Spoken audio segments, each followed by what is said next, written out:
The strong earthquake that rocked the Visayas region. A multi-million pumping station in the heart of Manila that failed its purpose.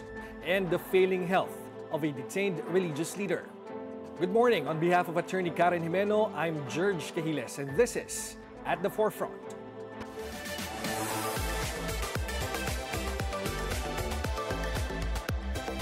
We'll have an update on the strong earthquake later, but in the meantime, we'll talk about the 774 million peso flood control project in Tondo, Manila that was meant to spare communities from relentless flooding. Yet 5 years after its completion, the pumping station remains defective and non-operational. Who should be held accountable, and what relief is there for residents who continue to suffer?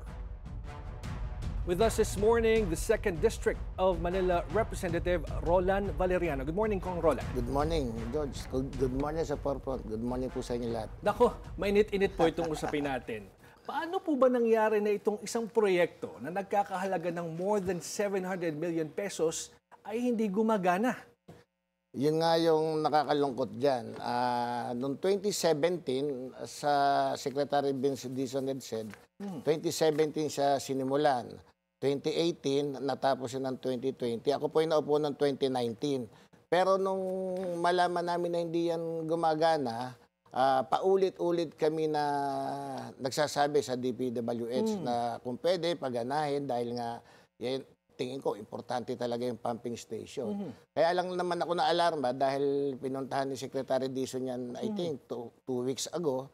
Diba? At sinabi naman niya, 2017 to 2018 nung ginagawa. Hindi pa po ako congressman noon. Na-elect ako noong 2019.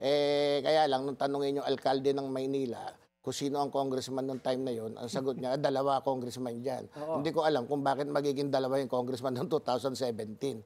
So, mukhang dinadamay niya lang pilit ako. Dahil ang anthem niya, kasi 6 na taon na siyang hindi umuupo, hindi pa rin gumagana. But you know, Congressman, politics aside muna, no? 774 million. Sayang. Bayad na ho ito bayad ng na. tax ng taong bayan. And sabi nyo, when you were elected, 2019, tama po you were asking the DPWH na ayusin. 2020, nung malaman namin hindi tumatakbo yan. Sa matter of fact, meron akong letter na nakuha sa MMDA na hindi nila tinanggap yung turnover. At ang term nilang ginamit is defective. Anong sinasagot sa inyo ng DPWH at time? Pinangakuan ako niya na gagawin nila. Pero ang tingin ko dyan, narinig ko rin kay Secretary Binson na meron 5 years warranty. So siguro, binabalik-balikan nila yung contractor dahil may warranty nga. Pero after 5 years na hindi gumawa, nalaman ko ngayon, by 2025, meron siyang budget na nilagay sila dahil tapos na siguro yung warranty. Okay. So, ibig sabihin, kahit na may warranty, hindi ginagawa ng contractor. Hindi ginagawa, hindi ginalaw, at hindi pinagsikapan patakbuhin. And wala sigurong push, no, para gawin. Kasi kung merong warranty, Congressman, dapat pinupush ng DPWH. Tama. At ang nakakapagtaka, di ba, usually yan, pag may contract na ganyan, dapat may retention na natitira eh. Pero only to find out na ubos, kumbaga bayad, totally 100%, which is wrong. Maulan itong mga nakarang araw, Congressman. Kumusta ho doon sa lugar na dapat sineserbisyohan nitong pumping station sa Sunog Apog? Hindi, pero to be honest naman, the entire Manila itself, alam mo, nung makita naman namin, bumaba siya pero mabilis siya mag-subside. Yun yung magandang nagawa naman ng mga ibang ano. Pero itong pumping station, talaga hindi siya gumana. Pero kasi bago siya nilagay, meron lumang pumping station daw doon. Hindi pa ako nakaupo noon. And allegedly, gumagana naman. So ngayon, may konting baha ron. Pero ang isa rin talagang sanhin ng baha doon sa paligid na yun. And definitely, yung mga taga ron can attest to that. Yung bang dinaanan din na NLEX, SLEX connector. Stone throw away lang yun. Siguro 2 street lang yun. Doon sa Sunog Apog Pumping Station. Lahat ng dinaanan ng NLEX, SLEX connector nagbara. From Caloocan going to Quezon City, dinaanan yung district ko, yung paligid na yun. Mukhang iniwanan nila yung mga drainage, bara-barado. At sinabi ko rin yan kay Secretary Dizon during the budget hearing plenary. Matatandaan niya yon. Sinabi ko sa kanya yan, sinabi ko rin sa MMDA, at kinakalampag ko rin naman yung NLEX, SLEX contractor Oo. na ayusin nila yon. Na kasi kahit paganahin mo yung pumping station na yan, hanggat barado yung mga drainage doon sa katabi, nearby. Kasi walang papasukan ng tubig doon Yes. sa area na yun, palabas ng pumping As a matter station. of fact, simple high tide na, walang ulan, bumabaha doon sa paligid na yan. Yan pwedeng i-attest sa atin ng mga nasa paligid doon. At ako kasi, araw-araw doon ako talaga umuwi, kaya nakikita ko yung sitwasyon na yan. Oo, and mas nakakatakot ho yun na sabi nyo nga kahit mahinang ulan, high tide lang, Yes. binabaha na kayo Kahit doon. nga walang ulan basta yung ordinary high tide, di ba? Usually yan, pag March, tsaka December, last week ng December, high tide yan wala namang ulan yan Yung Marso, tag-araw yun Pero high tide pa rin ang ilog nun. Umaakyat na, bumabaha doon sa paligid. At before, hindi naman nangyayari yun. Of course, itong show natin ay bukas din sa reaksyon. Itong NLEX, SLEX connector contractor or kung sino man na nagpagawa po nito at for your reaction to what Congressman Roland just said, no? And sir, may effort ba to communicate with them? Anong sabi nila? Nakikipag-set sila ng meeting. Siguro, nakita nila, gumugulo na tong flood control mess na to. May kumakontak na sa akin at gustong pumunta sa office ko. Pero sabi ko, even kay Secretary Dizon na I think 2 weeks, 3 weeks ago during the budget hearing, binanggit ko sa kanya yan na baka pwede po, maki-follow up na rin sa NLEX, SLEX. Kasi never nating magagamot yung flood na yan doon sa paligid ng barado yung mga drainage na yan. Kahit I think paganahin mo yung pumping station na yan, still may baha dahil gawa nung walang lalabasan yung tubig sa paligid Now, going back to the pumping station sa Sunog Apog po, sinabi nyo na ito ay proyekto ng dating congressman.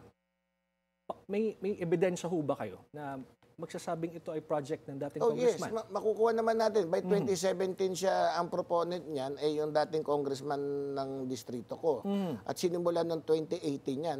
Even si Secretary Dizon, sinabi naman yun Sa matter of fact, alam naman din ng nakapaligid na tao ron kung kaninong proyekto yan. Dahil nung naupo ako, andyan na yan Diba? May mali siya lang talaga yung sinasabi na alkalde ng Maynila. Sanay na sanay siyang magsinungaling kahit sa harap ng tao But hindi ba okay na kayo ni Mayor Isko? What happened? Sa akin, I have no problem with him. Hindi ko lang alam kung bakit pagka... Ako, ang tingin ko na kasi, merong issue sa Maynila ngayon, yung bang travel ng SK sa Manila, na dinala sa Thailand. Tingin ko, diversionary tactics niya yan. Dinivert niya lang dyan na, siyempre, medyo magandang pakinggan pag congressman ng Maynila, sitting congressman yung involved, na kahit hindi totoo, alam mo naman, di ba? Yung social media. Anyway, nakita ko naman ang naniniwala sa kanya, yung trolls niya. Tsaka yung social media niya Of course, we're open again for the reaction of Mayor Isko Moreno. But let's talk about this. Sinong dapat managot ho dito, Congressman? The contractor. Yung contractor naman, tsaka yung DPWH naman talaga ang dapat managot dyan. And Secretary Dizon knows that. As a matter of fact, nag-usap din naman kami and even the MMDA. Sinabi rin naman nila na talagang wala namang magagawa ako dyan dahil ano ba naman magagawa ng congressman sa isang hindi tumatakbong pumping station? Ang kailangan niyang gawin. Di ba? Itong MSB Vitog at JD Legaspi Construction, ito po ang mga contractors nito, no? Wala pa bang kaso sa kanila? Siguro, kakasuhan na sila. Tingin ko, inantay yung 5 taon, yung warranty na hindi magawa. Yan nga, isa pang nakakalungkot. Nung tinanong ni Secretary Dizon yung alkalde kung sino yung contractor, ang sabi niya, Bitog. Nung tinignan ko, sabi ko, 2 yung contractor, ba't hindi sinabi isa? Only to find out na yung JD Legaspi pala, yan pala yung nagpapatakbo ng sabungan sa Bitas at nakakuha ng reclamation sa Manila Bay in his time. Kaya pala, tingin ko, kaya niya tinatago. So you're saying po na pinoprotektahan ni Mayor Isko? Oo, dahil may malis talaga. Mas namali siya pa yung pangalan ko kaysa dyan sa Legaspi na siyang may gawa. Diba? Record will show na noong 2019 up to now, walang nakuwang kontrata rito sa distrito ko yan. Okay. Now, let's talk about the supposed budget for 2026. Tama po ba na 94 million? 2025. 2025. I think budget ng 2024 yan. Okay. Hindi ko sure kung ang program budget yan. Pero yun, binabanggit nila, nakapaskil naman doon, na merong 94 million budget yung... Hindi nyo po proyekto ito? Yung 94 million? Hindi. Saan kaya galing itong 94 million na ito? Kasi nung mga 2023, nung pinatawag ko yung DPWH during the hearing, Aha. nangako sila na hanapin nila ng budget para magawa yan. So malamang yan na yun. Okay, but we heard from the secretary himself that he stopped this 94 million budget because he wanted a third party to assess Yeah, narinig ko rin. kung ano yung nangyayari dito. But he will put down 2 temporary pumps para maayos yung lugar. Pero, Kong, sa tagal ng pinaghihintay ng mga kababayan at constituents nyo dyan sa 2nd District po ng Maynila, hanggang kailan pa kayong maghihintay para maayos itong problemang to? Yun nga nakakalungkot. Kasi nung narinig ko rin yung, nakita ko rin nung tanungan nila, magagawa ba sa 94 million yan?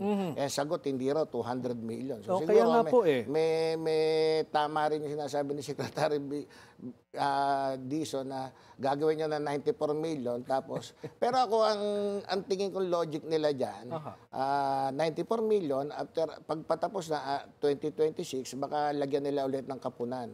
Siguro, dapat mag-usap sila ni Secretary Dizon ng DPWH kung paano nila aayusin yan. Exactly. Pero sa initial na Oo, nakukuha mali yung talaga. information, Yeah, mali. pero may nakuha na kayong impormasyon kung ano ba talaga ang problema nitong pumping station na ito.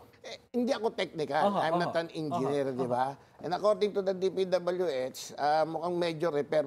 Kasi ang term na ginamit ng MMDA dyan is defective. Oo, defective. Defective. Tapos nagkakahalaga yung 774. 774 million. Tapos hihingi ng That's 94 slanderous. and another 200. Yes. That's too big. Baka naman kailangan bagong pumping station na may tatayo Tsaka doon. akin dyan, bakit yung 5 years na nagdaan na yon, bakit hindi liable yung contractor? Dahil may Exactly. warranty nga. Narinig ko na 5 years warranty pala yan. So dapat yan, pinabalik yung contractor, pinagawa within 5 years yung kung ano man sira doon. Dahil obligasyon pa ng contractor yan, di ba?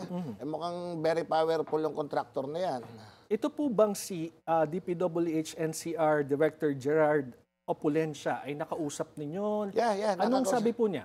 Kasi at that time nakausap ko siya noong 2024, district engineer pa lang siya. Actually, mga 4 months pa lang siyang regional director.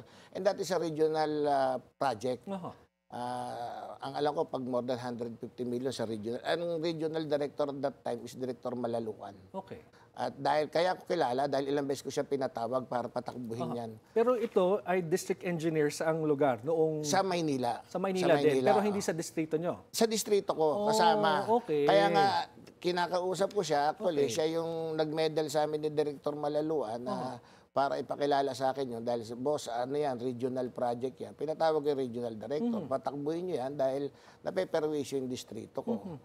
Yun ang totoong story. Yun ang totoong story niyan. Record will show. Meron namang mga transcript yung hearing ng Metro Manila Development. And as a matter of fact, during the hearing, yung mga nasa likod ng alkalde ng Maynila at ni Secretary Vince Dizon, yung city engineer namin, tsaka yung MDRCC, yung sa disaster na si Arnel Angeles, tsaka si Engineer Andres, lahat sila nando sa hearing ko. At sila rin tinatanong ko noong time na yon. Tapos yung resolution na yon, yung nasa likod niya, isang konsyal doon, si Konsyal Avicia, nakapirma sila ro sa resolution, urging the DPWS na patakboy ngayon. Nagugulat nga lang ako ngayon, puro sila walang kibo. Hindi ba? Hindi sila kumikibo. Hindi ko alam kung takot sila sa alkalde. Tsaka, even before, alam naman nung dating alkalde ng Maynila din yan na nagagalit kami para patakboy niyan. Hindi ko rin alam kung ba't hindi rin yun yung talagang sitwasyon dyan. Now, tinitingnan na po ito ng ICI, ng DPWH. Saan ba dapat pumunta ito? Ano ba dapat ang kaduluhan nito, Congressman? Dapat may makulong. Di ba? At makita na rin kung sino talaga may kasalanan dyan.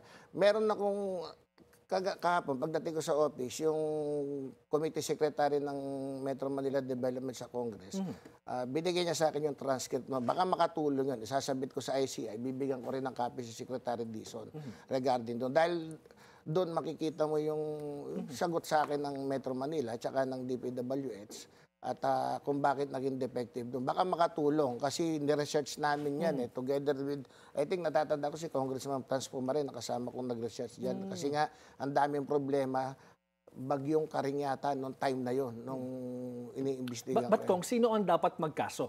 doon sa contractor at kung sino man na involved dito? Sa ngayon is the ICI na, Oho. 'di ba? Sa matter of fact, yung investigation ng Congress sa yung Infracom, tinigil namin dahil nung mabuo na nga ICI, tinan-over na namin lahat Oho. ng dokumentong makakatulong sa kanila. Kailan niyo po ibibigay yung transcript nung hearing niyo sa After Metro this, Manila pwede ko na Committee? ibigay sa ICI tsaka kay Secretary Dizon yan. Alright, so sa lahat ng nangyayaring ito, no, sa matinding pagbaha na nararanasan natin sa Metro Manila, kung ano ba ang gagawin ng mga kongresista natin? Kayo po. To be honest, yung Metro Manila itself, na Manila itself is below sea level. Tapos tinanong ko rin yan, ano talaga ang solusyon dyan? Complex na yung problema eh. Halo-halo na dyan. Merong basura, yung pumping station. Kaya lang sa ngayon, siyempre, flavor of the month yung flood control. flood So control. parang everybody thinks na kapag bumaha, merong flood control mesh, di ba? Pero yan, dapat yung concerted effort na sama-sama na talaga yan. The LGU, ang nasyonal, pagtulong-tulungan na yan. Yung basura, yung flood control, yung dapat yung drainage, mahukay, yung sama-sama na yan. O sana nga po hindi ito flavor of the month lang kasi ang laking pera ang ginagastos ng taong bayan para sa mga ganitong proyekto. But what is your assurance to your constituents na mapapanagot at mabibigyan ng hustisya ang mga gumawa ng mga kalokohan dito sa Sunog-Apog Pumping Station? Unang-una nga, bagay yung alkalde ng Maynila lang naman nagbibintang sa akin di ba? Sisiguruhin ko na managot yung dapat managot dyan. Otherwise, baka pagdating ng eleksyon yun, sa akin pa ituro yan hindi ba? Kaya hindi ako titigil hanggat hindi mananagot. Sa matter of fact, 2 taon ko na yatang nag-iiyak dyan sa Congress para yan matapos yung sunog. So sa nangyaring ito, hindi na po kayo ulit okay ni Mayor Isko Moreno? Tingin ko, dahil yung pinagsasabi niya na mukhang isang malaking kasinungalingan di ba? Kahit naman ikaw, pag pinagsinungalingan ka, di ba, hindi ka matutuwa Oo. Baka may personal kang mensahe kay Mayor Isko? At least, nakakaawa rin naman dahil baka tumanda siya na wala siyang tunay na kaibigan sa ginagawa niya na yan. Alright, sige po. Maraming salamat po, Congressman Roland Valeriano Salamat of 2nd District of Manila. Thank you. Well, according to Cebu reports, the death toll is rising due to the strong earthquake. We'll have we'll be having Cebu spokesperson Angeles de la Torre Orong when At the Forefront returns after this short break.